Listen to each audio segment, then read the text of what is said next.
En tant que dernier des avantages alimentaires dévoilés par Sa Majesté, il est apparu que le monarque a fait des craquelins personnalisés pour chaque membre de l'entreprise pour Noël, et ils incluent tous des blagues ringardes.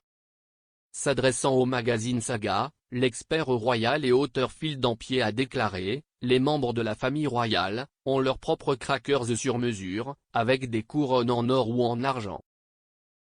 La reine adore lire les blagues ringardes. » Expliquant plus en détail les traditions de Noël du palais, M. Dampier a ajouté: « Les membres de la famille royale ouvrent leurs cadeaux la veille de Noël, créant une scène décrite par le neveu de la reine, le comte de Snowdon, comme un tumulte total.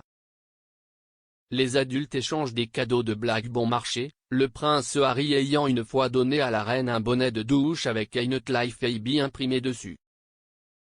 Cette année, comme la dernière, la période des fêtes de la famille royale a été impactée par la pandémie de coronavirus. En raison de la propagation rapide de la souche Omicron dans tout le pays, Sa Majesté, 95 ans, a annulé son voyage habituel à Sandringham Estate à Norfolk et a décidé de passer Noël et le Nouvel An au château de Windsor à la place.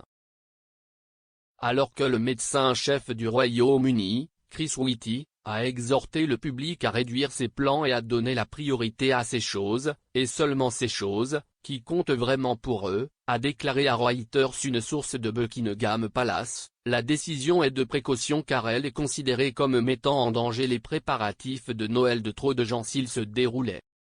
Bien qu'il y ait des regrets qu'ils soient annulés, il y a une croyance que c'est la bonne chose à faire pour tous. » Plus tôt dans la journée, plusieurs membres de la famille royale ont pu être vus assister au service de Noël à la chapelle Saint-Georges: le prince Charles et Camilla, le duc et la duchesse de Gloucester, et Sophie, comtesse de Wessex avec le prince Édouard et leurs enfants Lady Louise et James, vicomte Severn.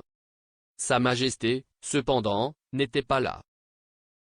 C'est son premier Noël sans son défunt mari, le prince Philippe, duc d'Édimbourg, décédé en avril dernier, et bien que l'on pense que c'était sa décision de rester au château de Windsor, on ne sait pas encore comment elle se sent à la fois pour sa santé et une perspective émotionnelle sur cette journée spéciale.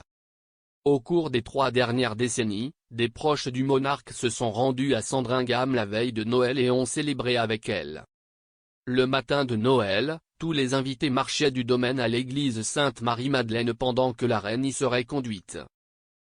Puis, après le service, ils se réunissaient tous pour un grand déjeuner à la résidence Queen's Norfolk. Comme pour tant de familles à travers le pays, Covid-19 a imposé certains changements. Pourtant, on espère que malgré les difficultés, il reste de la place pour les blagues et les crackers.